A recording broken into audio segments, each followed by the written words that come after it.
Welcome to the Ed Answer Key, the podcast where in the time it takes to complete hall duty and attendance, we embark on an educational adventure for both teachers and families. So whether you're a seasoned educator or a family navigating the school system, buckle up for the Ed Answer Key.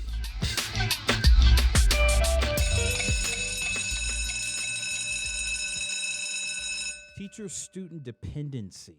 Teacher-student dependency is how much a student relies on the teacher for guidance, staying involved in lessons, and getting feedback. Yeah, I'm almost thinking like that learned helplessness of I can't even function without asking you for validation, the answer. Have you guys seen that, though, that like there's those videos? I'm obviously a TikTok gal, and that's what I'm referring to, like some of the videos of like where people and teachers are sharing of all ages, like how after you deliver direct instruction, how significant it is to have that check-in with every kid almost in your class.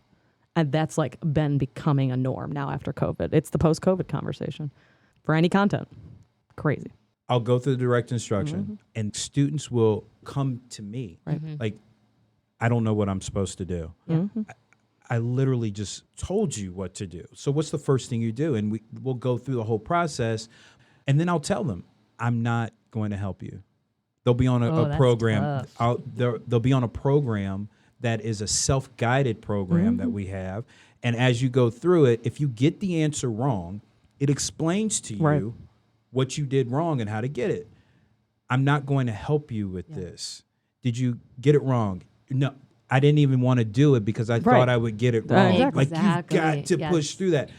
This thing right here, I think, is probably the most palpable thing that I have seen change since COVID. Yeah. Yes. Our kids are really dependent. Like, they are helpless without. You'll tell them, they'll take notes. They know how to play. They know how to play student, and they're looking at you and everything. But when it's like pen to paper, don't know what's going on. Yeah.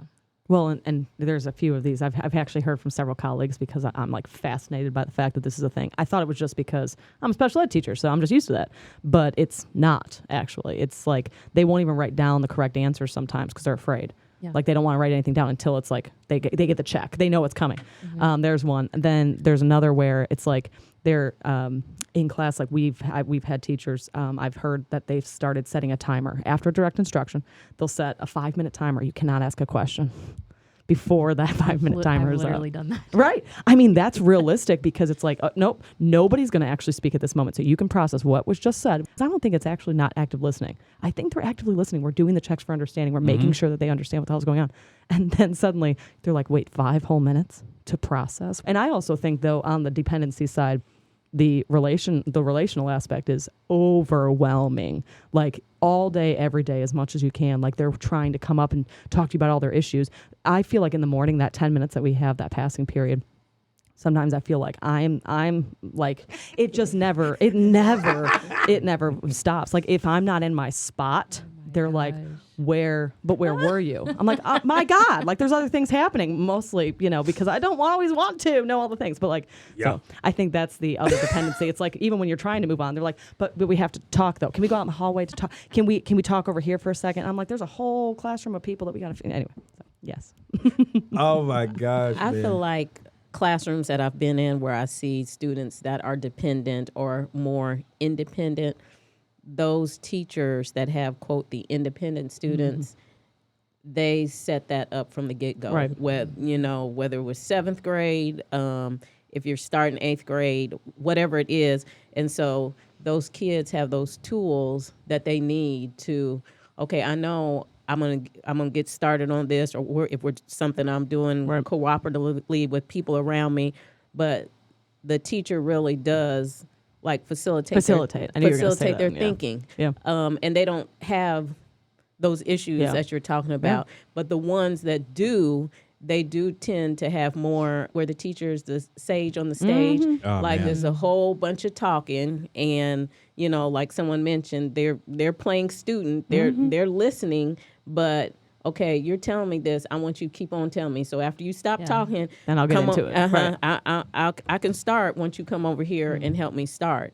And so drawing that line where, nope, if you guys set that timer, you got 5 minutes. You can't ask me anything. And then after those 5 minutes, ask somebody around you, Totally, to help them start being more independent. We got to give them tools that they can use so they can be successful no matter what it is that they're working on or whom they're working with.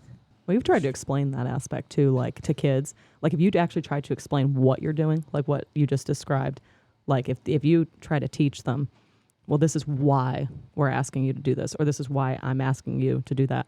And I think you're right, setting it up from early on.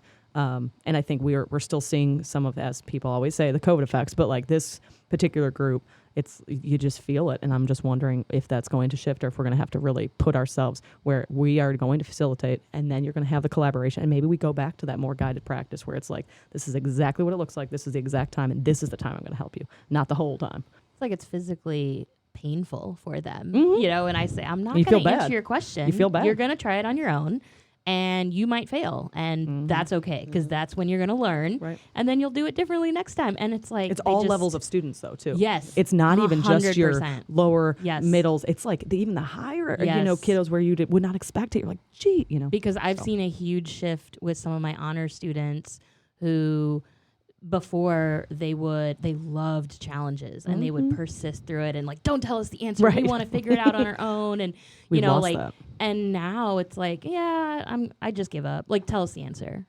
60 seconds have gone by and I'm done. I want to know the answer. It's like, Yeah, where's the puzzle? Where's the Yeah. challenge?